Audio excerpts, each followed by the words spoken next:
Welcome to this third episode of Lounge with Loretta. I'm here today in Rome and I'm sitting down with one of my mentors. He is called James Price. He is the founding director over at the acting studio in New York, which is where I trained in Meisner Technique. And we're going to be discussing everything to do with understanding Meisner Technique and much, much more. I hope you enjoy. James. Yes. We are together in Rome and I get you all to myself. What a lucky girl I am. So nice to have you here with me. Thank you so much for coming. Thank you so much for inviting me. You're very welcome. So let's talk a little bit about who you are and what you do. I'm studying with you right now in a scene study class, which is a hybrid. Yes. Scene study rehearsal technique, I call it. Can you tell us a little bit about that? Well, we work on scenes, of course. It's a scene study. I spent 9 years after I graduated from the Neighborhood Playhouse, which was my foundation in Meisner Technique, with a woman named Suzanne Shepard. And I watched the students come and go. I stayed for 9 years, and that was once a week for 9 months each year. Yeah. And I watched people who came and went, but I never saw their acting get that much better. And I realized what was happening was it was their way of working. They didn't really have a system of working. They were pretending all the way. They were succumbing to all of the bad habits that actors usually have when they're in training, trying to train. And so I would watch and learn from their mistakes. Maybe then a few months later, I'd bring the same scene back and do it differently. And where they didn't get praise, I would get praised for it. But I was learning from all the bad things they were doing how to fix that. Yes. You know. Yes. So it's the same thing. I don't want my students to come in and just me talk about the playwright and everything I've read about the playwright or about the scene or what I've heard and repeated that. I want to really help the actor change. So over the years, I've developed what those things can be, and I try to teach them as much as I can and have an impact. If they just take one thing out of the class and change something, it's going to be for the better of their work. Oh, hugely. And can you give a sort of example about a few bad habits, just so that we can get a sense? Well, this made a little splash on Instagram because I said the first bad habit I think all of us have, and myself including, is when you read dramatic material or anything that you know you're going to be acting, is you start to hear it acted in your head. And I go, why do we do that? The way we're hearing it is not the way it wants to be played. I will guarantee you that. So why do we do that? Why do we put ourselves through that? Because it's so easy to establish a habit. So if I start to hear how I'm going to say it or how I think it should be said, I'm already going down the wrong road. So how do you get out of that? How do you, because is that your conscious mind or your subconscious mind talking to you? It's a habit. It's what we've always done. We know we want to see it. We want to see it now, and we want to see it acted and hear it acted, and we know and have in our heads what a sound of acting it looks like, sounds like, and what it looks like. The way I do it is when I catch myself doing it, when I'm reading something that someone's asked me to read or I might be auditioning for, and I catch myself doing it, I say, Jim, you know not to do that, don't you? And I say, yeah, I call myself Jim. Love that. I love that. I say, yeah, I know not to do it. Are you going to stop it? I say, yeah, I'm stopping it now. And I stop it. Yeah. And it's working. So everybody's got to find their own system to break that habit. And that's wonderful. And that's sort of touching on having some sort of awareness, I think, which is a great tool to have as an actor, to be aware of what you're doing, how to change it if necessary, to be able to take direction. We're all different. We have to find what is it we're doing and then how do I fix it for myself. And what I do is I can share with them what I've developed, how it helps me get out of the bad habit, and they can try it, and if it works for them, that's good. Wonderful. And so we're doing this in Rome. So is this the first time that you've been teaching in Rome? How did this sort of come about? Let's talk a little bit about, I think it was one of your students, wasn't it? Yes, Gabriele an actor. Gentilini, Yes. who's a dear friend now. Yes. And I think within a week, I think it was around 2017, he came and studied at the studio, did the introduction to Meisner class, and then within a year, next thing I know, we were talking about maybe me coming and teaching what I teach there. Yeah. And it started in 2018. I'd never been to Rome, never imagined I would be teaching in Rome, and that was thrilling. We flew out on Easter Day, and that was great. Wonderful. You know. And it's just grown from there. I come now, we were doing it once a year at first, the first couple of years, and then it's whenever I have downtime, which is usually in the spring, and the late summer, early fall, September. So we've been doing it now twice a year, and I love it. And it's probably getting bigger and bigger, I should imagine, with the Italians. I'm told it is. Well, and I was trying to find, at first we were having people sit there teaching them the Meisner Foundation for 8 hours. Gosh. For 6 days a week. That's 48 hours. And then it was so hard. And then I realized, okay, they're listening, they're captivated, but they weren't getting the results because they don't have the practice time, even though we incorporated practice time into it. And then I started thinking, I said, it might be better if we just took 2 sections instead of a large group, divide them in half, 4 hours afternoon, 4 hours in the morning, and that frees up 4 hours. So if they could be practicing the exercise work, because it's the practice that makes the difference. It is, and I'm sure you can tell when your students have or have not been practicing. Yes, you can. You can tell the amount of work that they put in. Yeah. Just like when any actor auditions, Yeah. the casting people can look and see, did this person put in work on it or not? Yeah. So they're not just looking at your acting, they're looking at the amount of work you did. Absolutely. So what would your advice be then if, for argument's sake, you're casting a scene, two actors, and one is particularly serious and committed to rehearsing and one is not? How would you advise the actors to work through that? Because that can often happen. In my experience, I don't know. I look back at my own experience, and my experience was this, and I tell people, I said, I never had an acting partner problem because I wouldn't tolerate it. Yeah. So either they met me when I wanted to meet, put in the time, and I was very willing to do whatever times they wanted to do. But we have to do the work. Otherwise, I'm not going to go in front of the class and present something that I've not worked on. And so they pretty much matched me for that. Yeah. I would not tolerate something less. So I have students coming, getting very angry with me because their partner bailed out or their partner's not willing. I said, why are you yelling at me? Why don't you say, did you tell them? They said, no. Yeah. I said, isn't that the person who's doing it to you? Yeah. Yes. Well, don't you think that's where it should be directed? Yeah. And they don't want to do that because their habit is to avoid that conflict. But you're going into the conflict business. You can't be afraid of conflict. Yeah. And this is why Meisner is so wonderful because, and this is what I learned from you, when you taught me 5 years ago, I think. Was it 5 years ago or maybe 7 it could have been? I don't know. Possibly, yeah. 2017 we worked together in New York. Well, that's it. That's a bit more than 5, isn't it? Good grief. 8. And we're afraid of doing the math. It's 8. We really are. 8 years My ago. gosh, that's frightening. That's terrifying.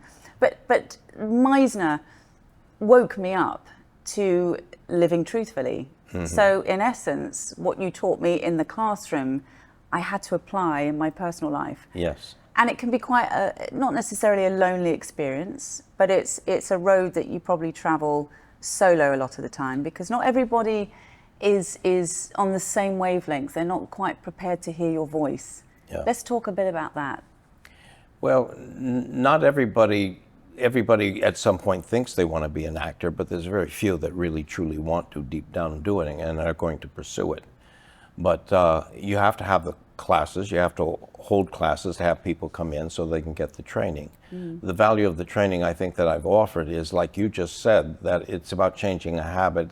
They're developing skills that will help their acting for sure, but it will also help their lives. Yes. So I like to, at a certain point, I will ask them, are you finding any of the habits we're establishing here through the exercise work are starting to follow you into real life? And their hands go up and they go, oh yes, and they'll give examples of it. Yeah.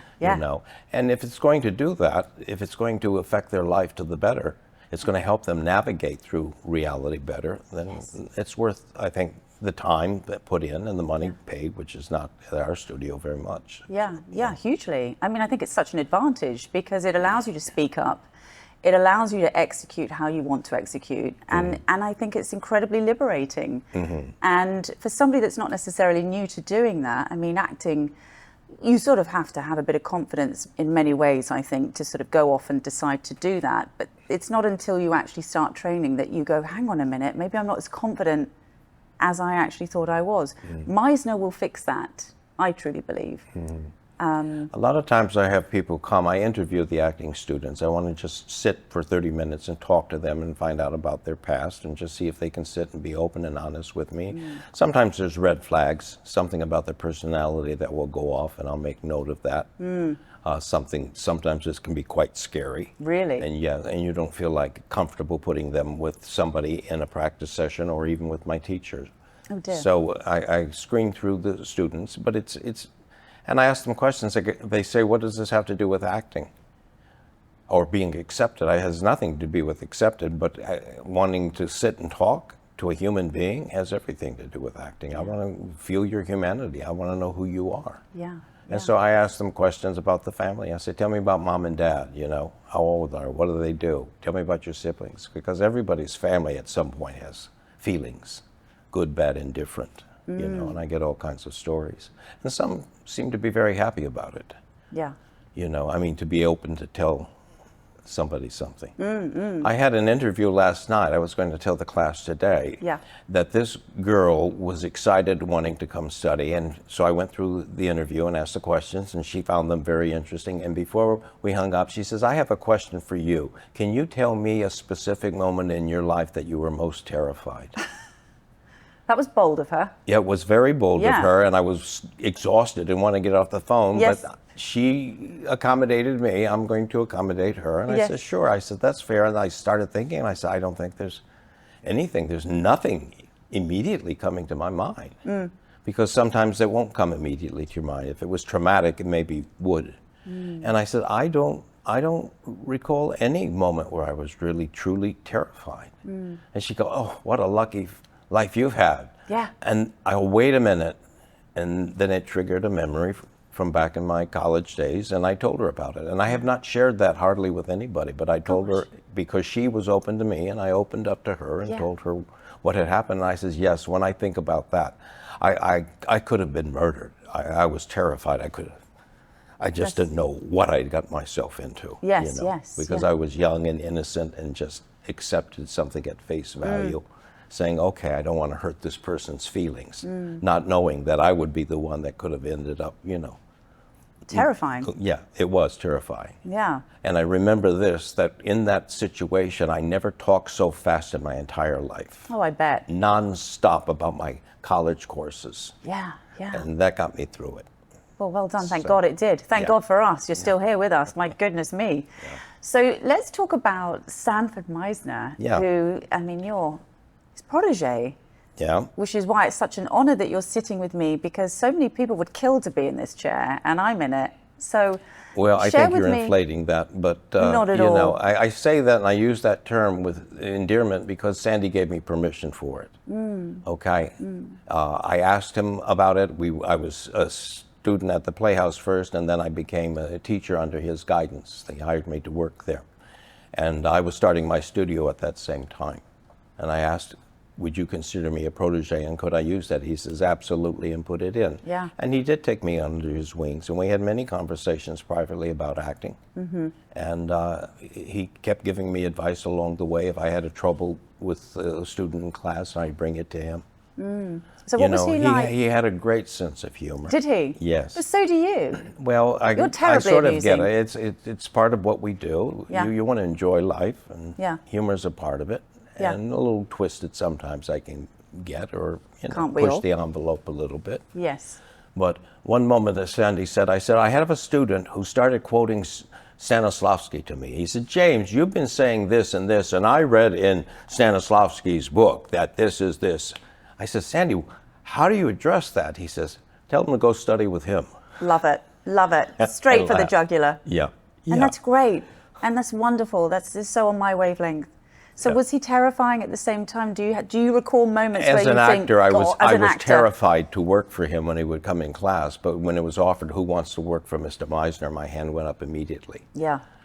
Which goes back to something a former student, graduate from the Playhouse, Vivian Madelon, went on to be a director. And one thing he said, which I got a lot from Vivian, as much as I learned from Sandy, I learned from Vivian Madelon. So I like to pay tribute to him in terms of that. And he was a very comical person. I mean, he had a point of view, and he just could keep you involved with his stories. It was wonderful. But he said, you don't have to have confidence to be an actor. You have to have courage. Love that. Yeah. Because we do it in spite of our fears. So even though I was nervous to volunteer, I just had to do it. And when I worked for Sandy, and then if I had a question or something and he'd give a critique, he had a way of crystallizing it in a simple way that just made you get it and understand. Yeah. You know. Yeah. And I found him to be a very lovely gentleman, great sense of humor. He was not very talkative. He lived a lot inside of himself, which I can be as well. But he would come alive when he talked about acting. That was his subject that he loved to talk about. He loved to listen to it. He was more a listener in life, you know. I was going to say that sometimes the students will come in to interview and they'll say, oh, I'm so shy. And I've never taken, I said, why have you taken so long to come for this? He says, oh, because I'm very shy. I says, no, you're not shy. Because I know shy people. Shy people would never go to an acting class. Yeah. I say you're encapsulated. Wow. Meaning you live inside yourself. Yes. You're comfortable inside yourself. Yes. You imagine saying and seeing and doing things. And when you come to acting, you get to play those people who do those things. Because you won't give yourself really permission to do it yourself in life. So true, so true. It is, it's about giving yourself that permission to be who you want to be. To come out, to have a voice, you know, to say things. Yeah. How many times there's things I wanted to say to my father, for example, that I never had the courage to say. So I never said them. My sister said it once, and boy did, you know, and he heard it for the first time, and then he realized, oh my God, I've upset you. Yes. I said his whole life he was upsetting a lot of us. Yes.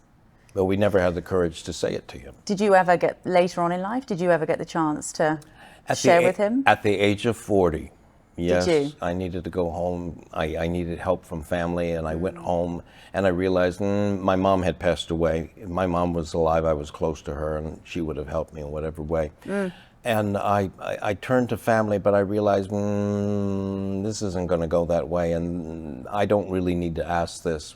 So as I was sitting there wanting to talk to my father and afraid to bring it up, all of a sudden a voice came out of me, and I said, Dad, I want to talk to you about us. Well done. And once you opened it up, it was like when I was a kid, you know, asking him for a quarter to go to the movies, you know. And once it came out, I saw him bring the newspaper down, and the look on his face told me what he had just heard. He heard the voice of terror. What is this coming out of my son?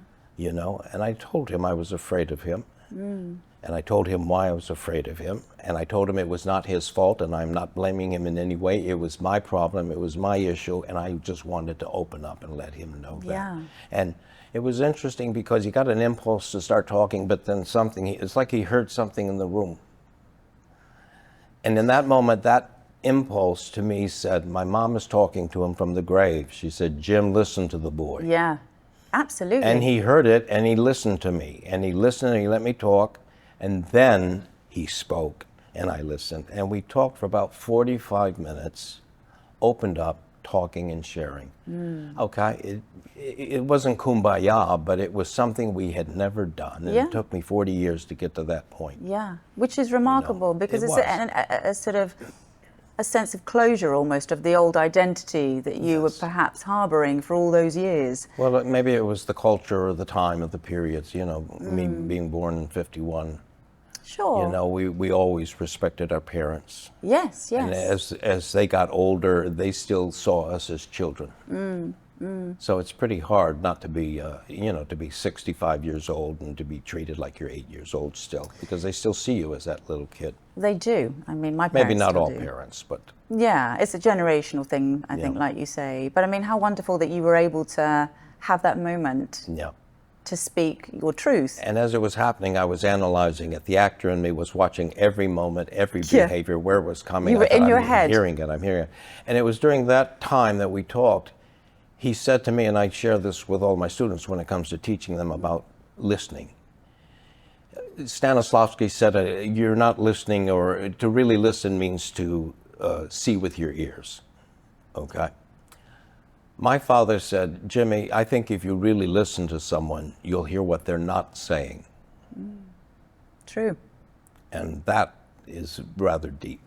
Yeah. Because we tell a story by our reactions. And if you don't react to something, or if I'm saying something that's untrue and you're not responding to that, you're holding back, that's saying something about the other person. And my father was rather a quiet man. Lived inside himself, but he watched and he listened. So how did you decide that you wanted to become an actor, and this was the... I don't think I decided to become an actor. I always wanted to be a teacher. Yeah. Maybe my father's father always, I loved my granddad, and he would come to visit us. And some of my cousins say, Jimmy, you've become granddaddy. But my grandfather used to call me the little professor. The little professor. The little professor all the time. I don't know why. Yeah. But I did love school. Growing up, I always did like school. And I had planned, I went to college and studied, majored in French and theater. And I was going to come back to my high school to be the drama coach, perhaps there. But because somebody had seen me in the plays there, they offered me an equity job at the age of 20. And that took me out of college and took me off on this journey that if I had not done that, I wouldn't be sitting here today talking to you. How fortunate that happened, because we now have you as well. I speak on behalf of all actors. We have somebody like you, and they're truly, I mean, I sincerely mean that. You know, it's very rare to meet somebody that is getting you to where you need to be. So, you know, you are exactly where you need to be in my eyes. Well, they always say things happen for a reason. I'm not sure I believe that, but Meisner said nothing happens for no reason. There's always a reason. There's always a reason. That makes something else happen. Yeah. And I've taken simple principles that he's had, and I apply it when I act, and I apply it when I'm teaching and trying to teach it to the students. That you say this, what's going on? Why do you say that? What happens to make you say that? Okay, now those are just words, but what action is happening underneath those words? And why are you doing that? Yes, yes. And that's what's brilliant, because you're analyzing, and you're constantly analyzing your own behavior, but the other person's behavior. And you're working off the other person. There's times you will have to throw that away, certainly in working in theater with a play where you're trying to interpret every moment of the story, and you're wanting to present it in some way night after night after night, and yet let it live a little differently without changing the story. Yes. In film acting, I'm not so sure it has to be so pinned down. Certain moments, so definitely, they're looking for the moment when such and such happens. And what does it mean to you? And if you nail that look, you nail the meaning of that moment. Yeah. I say the Academy acknowledges that because it has such an impact. Yes. You know. Absolutely. So I think it's, I mean, for me anyway, what I learned from you is this huge awareness. It's just constantly being aware of behavior and what's happening around you, so that you are able to access that degree of arsenal, I guess, you know, where you're responding. So I think one thing that Meisner did is he made us consciously focus on pay attention to what you see. You have eyes, you're seeing it. They're not going to lie what you see, and you have ears and listen to what you hear. So as he says when he teaches that repetition work, he says take guesswork out of it. Why are you asking, are you angry? Well, they sound angry. Well, if they sound angry, guess what?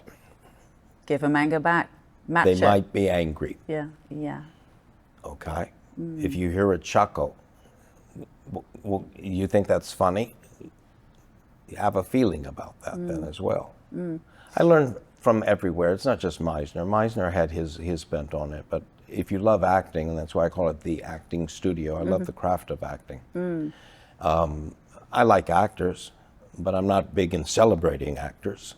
I love the craft, though.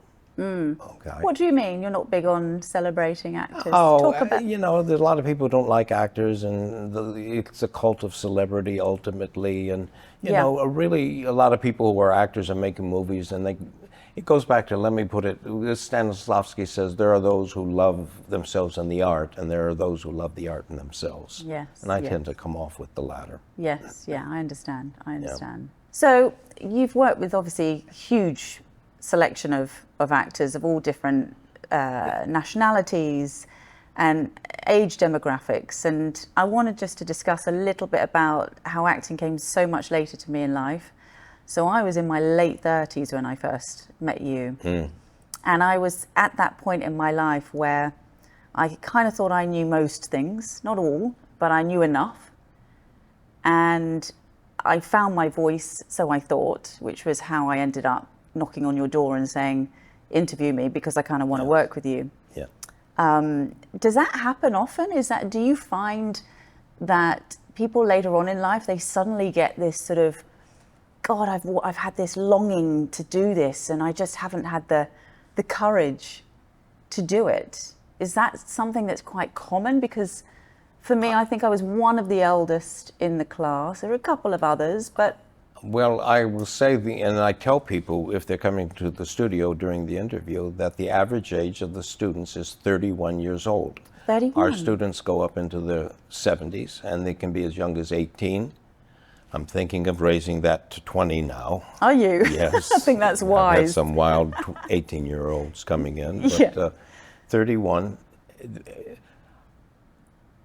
A lot of people have been interested in acting, and they've repressed it, they pushed it away, or their parents wanted them to push it away. We won't pay for college if you're going to be an actor, et cetera, et cetera. And I hear it all the time. And someone gets to a certain point at a certain age and they say, I've always wanted to at least try to do this. Yeah. Please let me do it. Some people come in to do it for different reasons. I don't want to be an actor, but I want to get good at public speaking. Yes. I want to be more expressive. People say I don't express myself enough. I say, I don't care what reason you want to take the class. You're going to take it as if you want to be an actor. And sometimes many come and they discover that they really actually like acting and are quite good at it. Yeah, yeah. And they might consider, and some do, a change of life at that point. Absolutely. I think for me it was more of it was a sort of challenge. I challenged myself. I dare you. I dare you to go and do that thing that you just always dreamed of doing, and you kind of didn't have the courage to do it. So I did it. And now for me I like the pleasure it brings. I like the discipline that it brings. It's totally changed my personal life for the better. It's cleaned everything up. Yeah. So, and this is why I was so excited to meet with you and talk about this, because hopefully it will inspire other people to take that chance on themselves. Yeah. Because it can lead to something really quite remarkable. And the person that you'll meet is going to be very different from the person who began the journey in the first place. Yeah. You know, as a child growing up, I didn't know how quiet I was. And I came from a family of 5 kids. And I guess all my siblings thought I was the most quiet. To me, my mind is ever active. And I was always acting up or acting out. I didn't think I was quiet. But when I would go outside the family unit, a lot of people, when they saw me act, say back in high school when I started, and my friends' parents would come, they said, we didn't recognize you. And I couldn't understand how they could not recognize me. They knew it was me. And they said, well, when you're around here, you're so quiet. Yeah. But I was anything but when I was on the stage. Yeah. And even, they say if you want to learn something, teach it. And I found that when I started teaching, then I was in a position where I had to learn. I lived inside myself usually and couldn't put 2 words together and couldn't articulate my ideas, you know. But teaching had to change that because I had to try to teach others to do it, and it helped pull me out of my shell. And I've even used that as for some actors I know who are kind of repressed or quiet or shy personally, but as actors they're very talented. So I say, why don't you try teaching?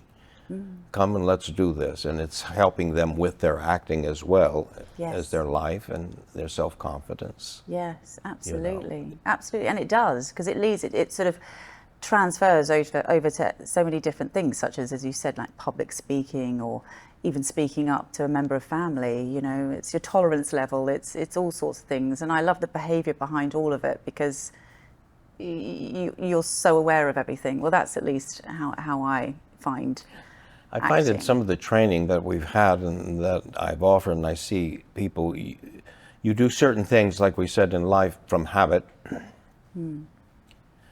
And your habit is to constrain yourself. And so you're not making a choice, it's just already stuck. If somebody, I tell a story once where I bought the newspaper and paid for the newspaper with pennies, and the man got so mad at the pennies he threw them into his, newsstand. Yeah. And I was accosted, and I was just ready to apologize. I'm sorry for giving him pennies, because that was my habit. And I thought then, wait, what did I just do? I bought a paper and gave him legal tender for it. This man hates his job. And I thought, I can apologize and walk away. That was my habit. Or I can do something else now. I have another option through my training. I could say, you know what? If you don't want pennies, put a sign up there saying no pennies. Yeah. But I shouldn't be abused for buying a newspaper. Right. You know? Yeah, yeah. But you stood up. I stood up because yeah. I had the ability to, and I went down that road to do it. And so there's no choice. If you only have one way of doing it, then you're not making a choice. You're stuck there. But if you have options, something Stanislavski always talked about, there's not just one way to play a moment. You find optional moments as well that you can play in different ways. Yeah. So I say we're creatures of habit because we go down the same road. We do the same habit each time over and over. It's the one we know, but try something else. Go down a different road. It's like when you go down a different street, you see what's on that street. Yeah. You go down another street, you see what's down that street. But do you not think some people don't? I think we've all got the capability and we've all got the capacity to do it, but not everybody is choosing to do that. Well, you have to choose. You have to choose to do it. And you have to go through the training to unlearn something. Yeah. You know, I tell my students, you know, questions is a big problem. Meisner says repeat what you hear. If you hear a question, you would repeat the question. But in life, people answer it. Yes. The habit is, if somebody asks me a question and I know the answer, I give the answer, usually. Okay? And there's other options. So in the word repetition exercise, why don't you just repeat the question? Don't answer the question. Well, where will that take me? I don't know. Do it and see where it takes you. Yeah. And usually you'll find your way. There's a way out of that at some point. So, but we get stuck. I hear it, you know, what is my name? James. What is your name? James. What is your name? James. And you keep answering it. Yeah. You know, just stay with it. What is your name? What is your name? What is your name? What is your name? And see where that's going to take you. And it takes you somewhere else. And so remind me, the purpose of this exercise, and I can remember so well doing the exercise, was that essentially to keep your attention on the other person? That's a fundamental essential. Meisner believed the more you forget yourself, the more you become yourself. It's the self-consciousness, and that we're split. We have people watching us. We're trying to focus. I've got my own mind getting in the way of everything. Yeah. You know. So how do you get your attention on a point outside of yourself? Will you give them something to do with that? I have to repeat what I hear, so I have to keep my attention there, keep my attention there, and renew it, and throw something back, and throw something back, and throw something back. It's getting the actor out of their head as well, and it's conditioning them that whatever you hear, it sends something back.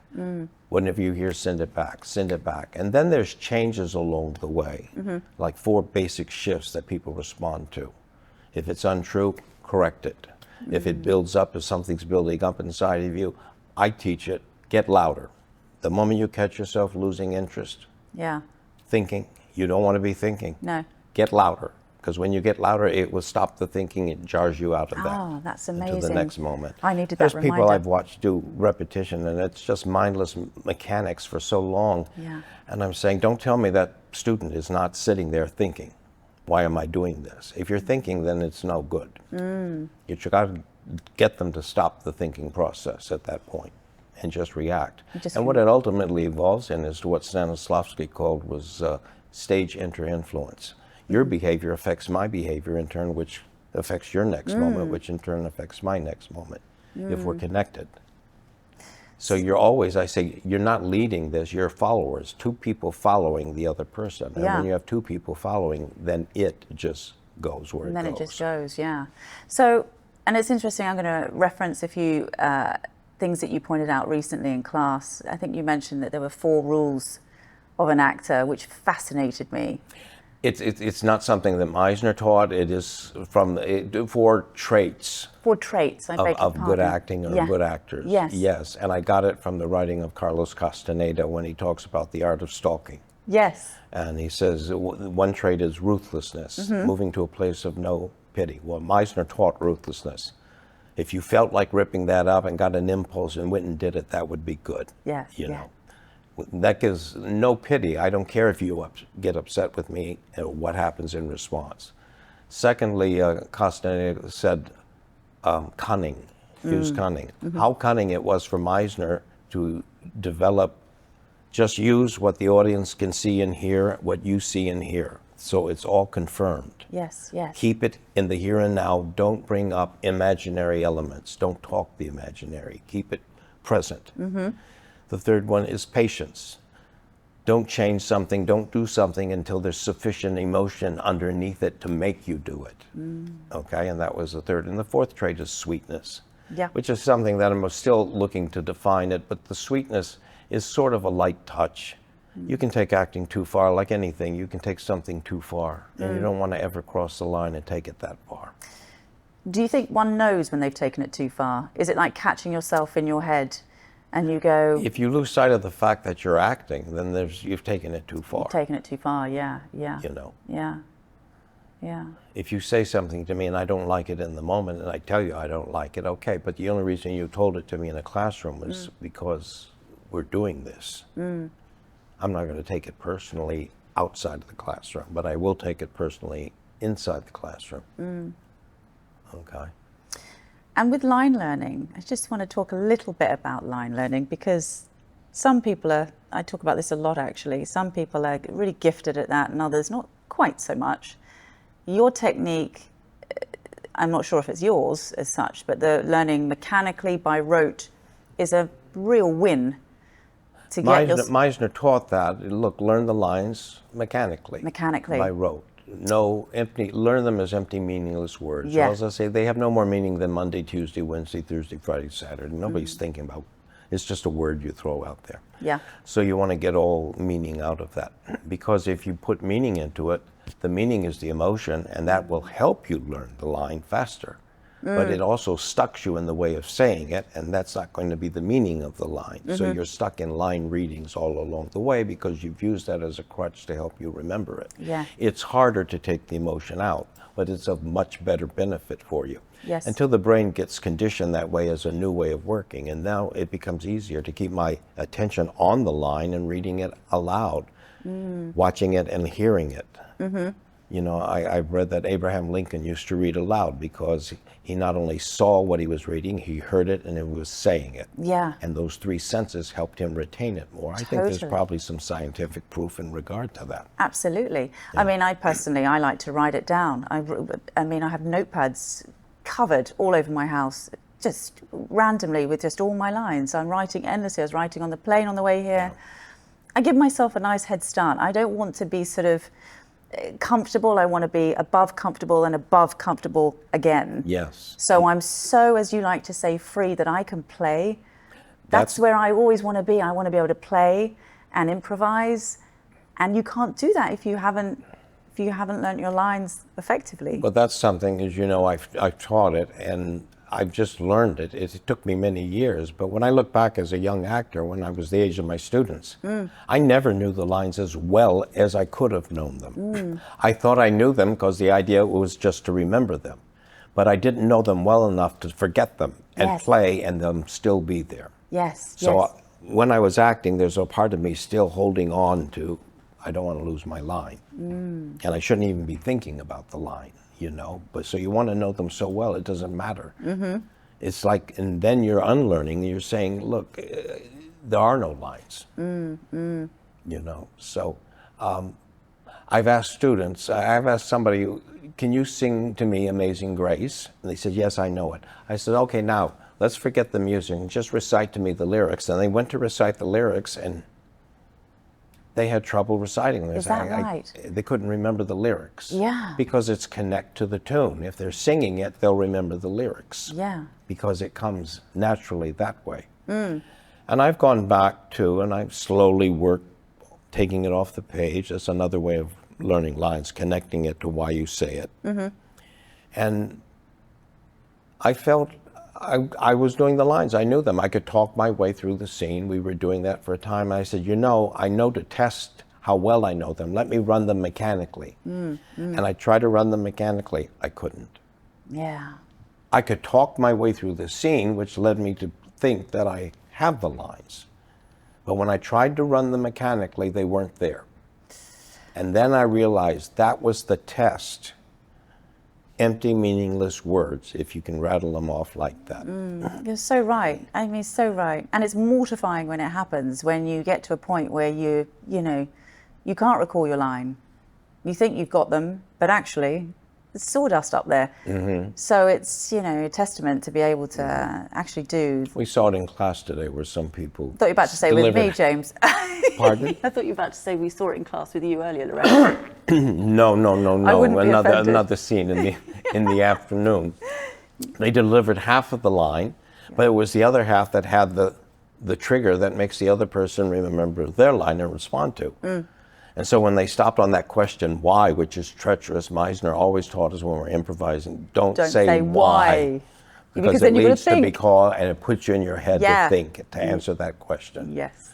You know, and the person wanted to answer why, but no lines were coming because the why wasn't the end of that previous line. It goes on, and the moment the person went back and did it correctly, it just triggered it, and she went on with it. It's wonderful. Such a great trick. Yeah. So what sort of lively performances really thrill you? By definition, what excites you when you're watching actors? What sort of moments can you... When I go to Broadway or any play I'm watching, if I see the actors are not connected, not influencing each other, not really listening, I'm done. So I zone out and I just listen to the play.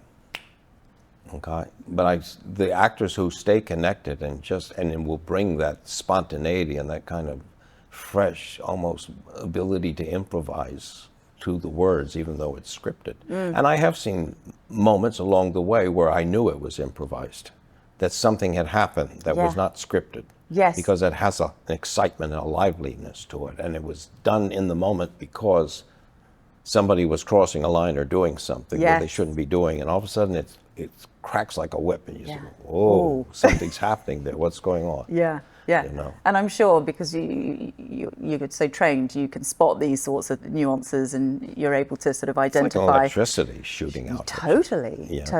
Do you go to much theatre? I mean, living in New York, is this something that you like to do? I've gone through spurts of time. Back during the pandemic, boy, was I craving to go see a play. And there was time even before that I would go, certain times of the year and whatever my budget could afford and go see good work. And I would go to capture good work if I heard something was good to go see it. As of late, not lately because I've had some bad, experiences when I go. Yes. Just disappointed. I just feel like I'm watching actors putting on a play on Broadway, and I want to believe that real things are happening to real people in that story. I understand. One good exciting moment was in a play called The Ferryman. Okay, and that was back, I think, 2019. It was on Broadway, directed by Sam Mendes. Oh, yes. And somebody said, "Oh, I hear it's good." And I said, "Okay." A friend wanted to go. I said, "I got tickets to this Ferryman. I don't know what it's about, but let's go." And when we got to the theater and I heard it was about the Troubles in Ireland, I thought, oh, I lived through that in the 70s in the news. I didn't understand it. I never liked that subject. I thought, why did I get tickets to this? And then they said it's a 3-hour play, and I thought, a 3-hour play, get out of here. I'm sorry. And I was apologizing to my friend, and the show started, and I was captivated, and never a dull moment. Yeah. They had 2 intermissions and 1 pause. Gosh. And when the first intermission came, I said, "No, don't, please don't. I didn't want to stop." You didn't want to stop? I didn't. And then thrilling. The second one, and then the pause came, and we got through it. And by the ending of that story and what he had done on that stage and those actors did, and I saw it 4 times, taking people back to see this. It was so captivating. I wanted to come back the next day to see what happens tomorrow morning. I'm not surprised. Because it's left at such a peak. You've got to know what's going to happen next. And we don't know what's happening next. How incredible. So that worked out very well for you then? Yeah. So do you ever sort of find yourself working in casting at all? When you're working with actors at the acting studio, are you involved at all with casting? Do you have directors that come and sort of scout? Or in terms of people asking, yes, I'm looking for such and such. Yeah. And they send it all the time, and I don't, if I have time and know of people, I'll do it, or I make a post. We have a private page on Chelsea Rep Lab. That's right. And people can submit themselves, or if they know somebody, they can do it. Yeah. But I don't want to run a casting service, but if it's going to help our students get somewhere, then and it's a good project, then I'll get involved with that and post it and find it. But sometimes I've made the recommendations, and sure enough, the person that walked in just got it because Yeah. Not because of the recommendation, but because of what they did at the audition. Yeah. And it was just what they were looking for. Yeah. But do you find when students come in, are you ever sort of taken with anyone's performance to the degree where you think, wow, I can clock a star here? And I only ask because my background prior to acting was working in the music industry, and I worked for 20 years in the music industry, and I could spot a star immediately. It's just something that was innately, here, and I have it even to this day. It's my instrument. It says that's je ne sais quoi. That person has a certain something.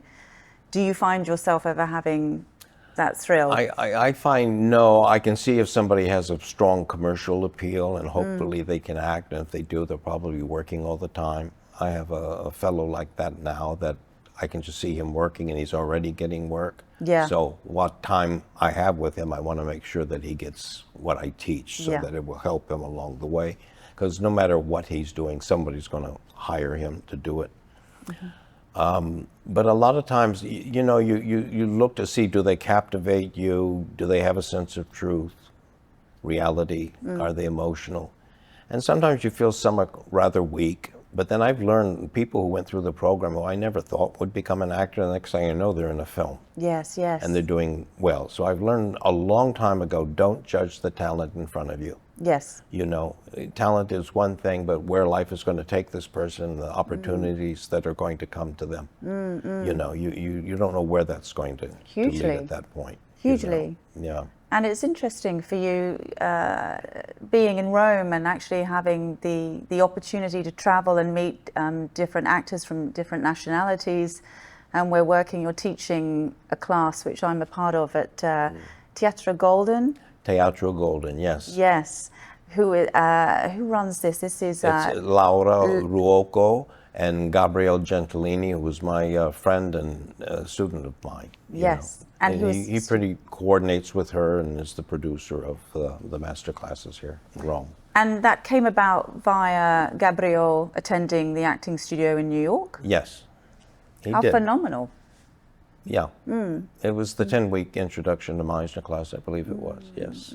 It's an amazing space. I mean, it's thrilling to be in Rome and to be taught by you there, which is remarkable. So hopefully that will be something more regular for you, perhaps, on an annual basis? Well, I've been enjoying meeting actors internationally, and I just did 2 weeks in Cairo, which I had done 10 years ago through another associate. But now this was of our own initiative.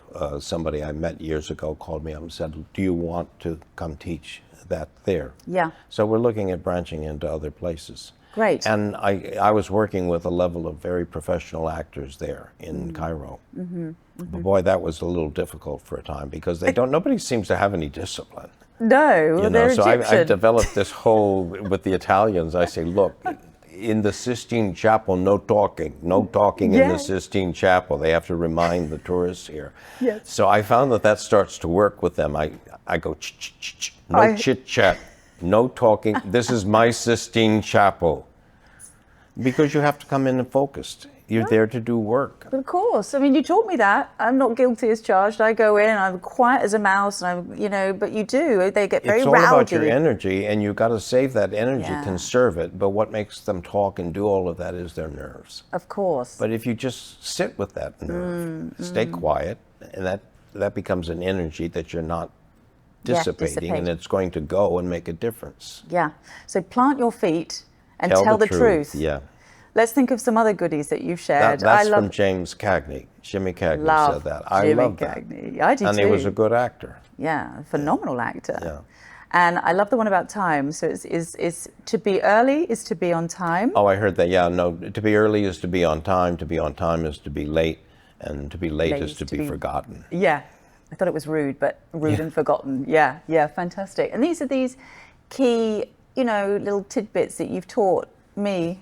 And I hope that everyone else is going to take this on board because it's crucial. You want to be professional and you want to know how to preserve, your craft and not go in there and get all sort of... They're hiring you to do work, yeah, Loretta, and you come there to do work. It's not... If you enjoy acting, then it's fun, but it's not recreation for us, You don't come to recreate. You come to do work, You and they're do. hiring you to do it. And I learned that at the age of 20 because I always did it as an avocation, you know, after school and doing it in college and doing the plays. But when they're paying you money to do it, it's a whole different bowl of wax. Yeah, And you yeah. have to take it seriously, and you got to give them the results they're looking for.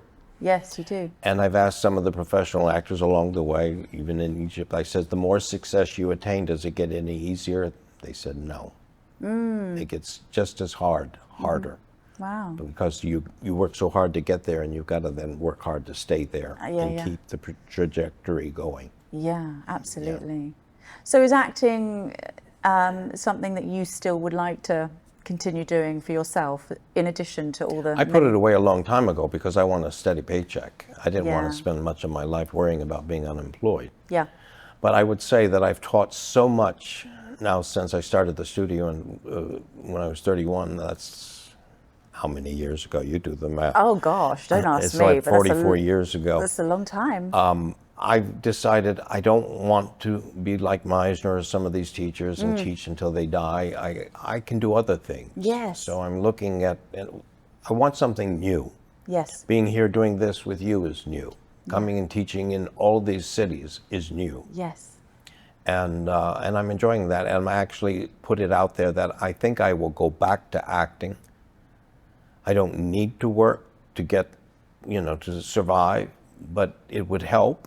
And I want to practice what I've been teaching now that it's all kind of assimilated in me, and to see where I can go with that. Yeah. Yeah. Tremendously well. I know that for a fact. So that's wonderful. Do you think you're going to come to London to teach? We'd love to I have hope you. so.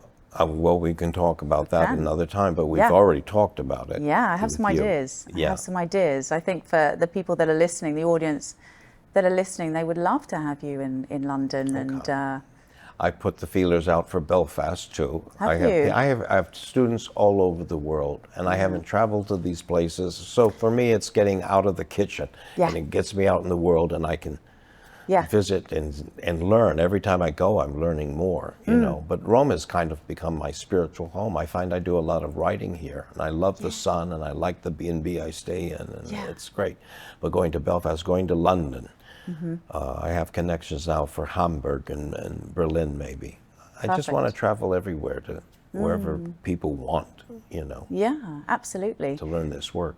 I'm going to tell you a funny story quickly. So Yeah. before you arrived today, I was upstairs on the roof terrace, enjoying a little bottle of water, doing a little bit of research, prepping, and I had the the acting studio pamphlet on the table, and my waiter walked past, and he said, "James Price?"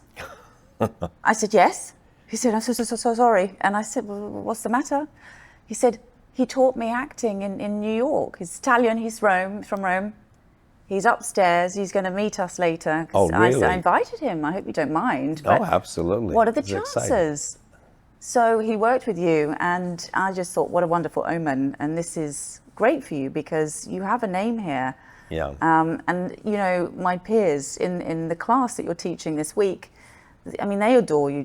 You're a big hit with everybody. I hope you realize that. And that's why it's such an honor to have you with me today. And If I could only get that respect at home.